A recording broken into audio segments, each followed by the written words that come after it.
Hello, what's up? This is Cotman back again for another power bank na naman. So, benta ng power bank ngayong pangregalo ideas po ito. But this one, again, this is from, again, kasi a few days ago yata, nag-feature na tayo ng brand na ito. And natuwa sila dun sa unang feature natin. So, this one, another one from Chuktek. Chuktek 10. Actually, alam ko Chuktek 10 to eh. Ito siya. Yes, so this is Chuktek 10 power bank, 10,000 mAh siya, pero take note, 100 watts, max 2, dalawang 2-port output daw, portable charger, blah blah blah. So ito na rin yung price niya, pinakita ko na rin sa inyo. So yeah, this is the Chuktek 10. Chuktek 10, pero sabi dito 100 watts, pero sabi dito sa box is 150 watts. Ano ba talaga? Anyway, I am curious. Okay, so basically this is hand carry lang talaga kasi napakalit nito and 10,000 mAh lang. So allowed po ito malamang sa airport kasi 10,000 mAh lang. So ito po yung mga capacity niya. May isang USB Type-C, USB Type-A, input niya Type-C, output hanggang 150 watts max. Sa Type-C, kaya niya hanggang 5 volts, 3 amps, so that's 15 watts. 5 times 3, 15 watts. 9 times 3, 9 volts, 3 amps is 9, 18, 27 watts. 12 volts, 3 amps is 36 watts.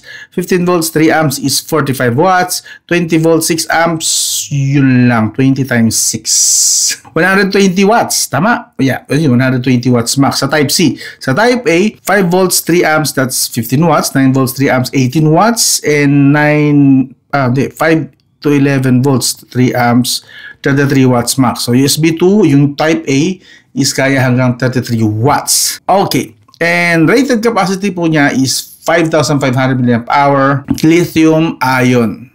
You know, linaw. Okay. So, check na natin.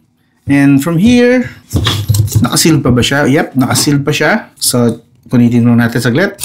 So, may kasama siya ditong user manual, mismong unit, Type-C to Type-C power cord. So, ito po ang kasama sa box. Tatlong piraso po siya, tatlong piraso. So, try na natin siya ngayon. Ito na nga. So, nakikita ko actually medyo natutuwa ako sa kanya kasi napakanipis po niya at ang liit. So, this one is talagang literal na hand carry lang. Kasi yung una, this one, is medyo may kalakihan. Hand carry pa rin naman siya pero may kabigatan ito at may kalakihan. But look at the difference, size and sa height. So, parang half lang mo. Umikot sa half, around half. So, again, this is the Chuktek 10. Konting tour muna tayo. Sa taas, meron tayong out 1 and out 2, 3, 15 watts in 1, out 1. So, dito, kung di ako nagkakamali yung 120 watts. Plus dito yung 33 watts max. So, nga naman, kung 120 plus 30, edi 150 watts. So, that is why sinabi dito 150 watts sa box. Yun ay pag pinag-combine sila ng sabay. And dito na rin actually yung input. So, kung malolobat ito, dito na i-charge. Dito na rin. So, again, 10,000 mAh lang po ito. So, I wonder kung mayroong button siya para mabuksan. Ayun, mukhang button pala ito. Yun, Chuktek. Yun.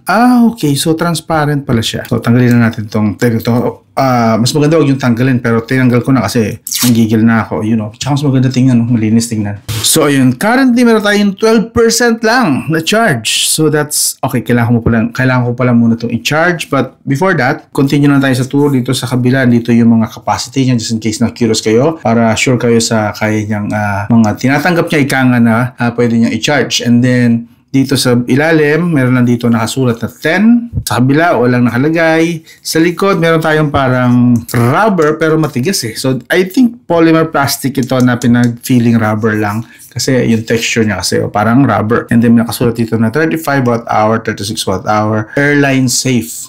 Okay, sabi. That's good. Good to know. And yun lang. Actually, wala naman masyadong special dito. Again, meron lang tayong 12%. So, pero gusto ko muna i-try bago ko tuluyan siyang i-charge. Gusto ko muna i-try. So, try lang natin saglit. This one, this is the ZTE Blade. I believe the 5G version yung mura lang.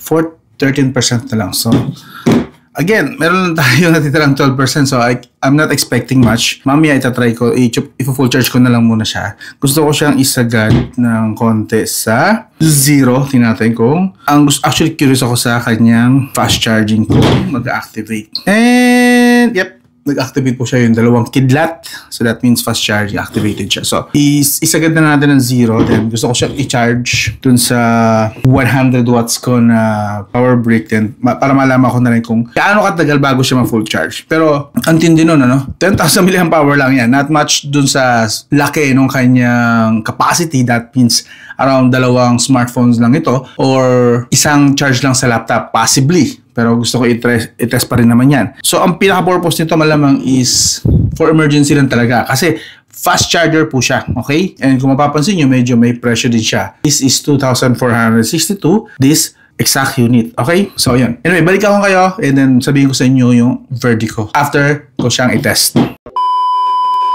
So, after a week, finally, meron na tayong masasabi rito base sa test natin. Oh!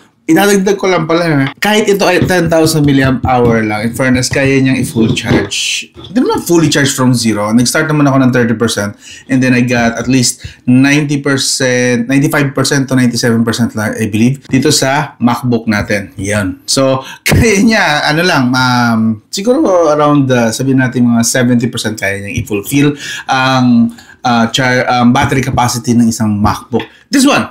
So, good job dito.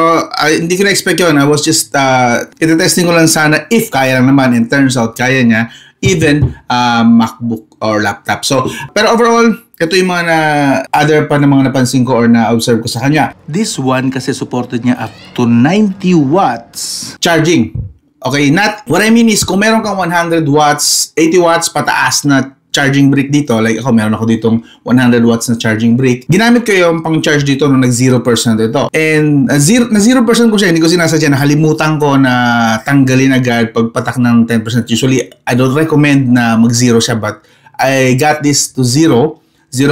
So, yun, na-0 natin siya, pero Ginarge ko siya using my 100 watts charger doon and legit po na kaya niya hanggang 90 watts na charging speed. Okay, and that resulted sa 0% to 100%, alam niyo kung ilang minuto lang? 35 minutes. Fully charged na siya. 10,000 mAh battery, fully charged in 35 minutes using the 100 watts charging. So, confirm yung part na yon. Good. Very good siya para sa akin. Kasi at least, siguro isang episode lang yun ng anime. Pwede na tapos na. Or a few songs. Patugtog ka lang. Or kumain ka muna. And then pagbalik mo, fully charged na siya. Basta meron kang 85 watts to 100 watts na charging brick dyan na available. Okay? Now, this one can actually charge 2 devices. Up to 2 devices. Sa 10,000 mAh capacity ng battery nito, kaya po niyang charge at least 2 devices or at least 1 smartphone, 2 to 3 gadgets na maliliit, speakers maybe, if you have Bluetooth speakers, or you can charge at least 2 smartphones na around 4,000 to 5,000 mAh battery capacity. So, very good po dito say. Bibigyan ko siya ng solid na 1 to 10. Actually, bibigyan ko siya ng 9 out of 10 for those features. Yun nga lang, medyo bitin tayo kasi 10,000 mAh lang siya. But still, yung speed niya, yun ang kailangan ko rito eh. Okay? Lalo na ganito kaliit, I cannot really expect na meron itong 20,000, 30,000, 50,000, 100,000 mAh na battery capacity. Kasi lokohan yun, I'm sure. Walang ganon sa ganitong kanipis. But realistically, kaya nito. Yes, naniniwala ako sa 10,000 mAh niya kasi nga nakakapag full charge siya na at least 2 smartphones gamit ko. Pero syempre, nag-start ako ng 20% to 30% doon. Nag-start ako doon ng charging not 0. So, 20% to 30% start ka to 100%. Kaya po niya i-full charge yung 2 smartphones na yon. Good job, Kai. Chokdet dito. Eh yun nga, I think this is the only, sa at least nakita ko let me know kung mali ako or meron kayo may i-recommend na nakasing bilis nito or mas mabilis pa rito. I think this is the only 10,000 mAh. Sa 10,000 category lang tayo 10,000 mAh category na battery capacity na merong 100 watts or up to 150 watts pa nga actually max charging. Yes, I think this is the only one sa 10,000 mAh category na capacity. I'm sure meron diyang mabilis din pero nasa 20,000 mAh na yung pataas. But this one, wala yata kagaya nito, no? Small capacity pero high speed. Pero nga, yung small capacity na yun lang din ang nakapagbitin sa kanya. But what can we do? Enlit din naman ng kanyang body. Wala ka pong mahanap na 10,000 mAh na up to 150 watts max charging speed. So yun lang. This is from Chuktek. This is the Chuktek 10,000 mAh power bank. Iwan ko yung link dito sa video description at ipipin ko rin sa comment section. Okay, add ko na lang din itong mga specs niya ito. Basahin nyo na lang just in case na kulang yung nasabi ko. Ito po. So yun nga, ang pinakareklamo ko lang dito is yun nga, 10,000 mAh lang siya, which is bitin. Pero the rest ng features niya, good. And that colored LCD at kitang-kita natin yung percentage mula pati yung decimal niya, kitang-kita natin. Pakita ko lang sa inyo ng mabilis. Kapag umaakyat yung percentage or nagbabawa siya, kitang-kita natin ultimo hanggang decimal niya. So, that's a plus point sa akin kasi talagang kung gusto mo ng monitor mo talaga, monitor mo talaga yung kanyang percentage up to decimal, this one, very good sa akin. Okay? Again, link sa video description and sa pin comments. Hanggang doon lang, this is Cotman. I'll talk to you again soon.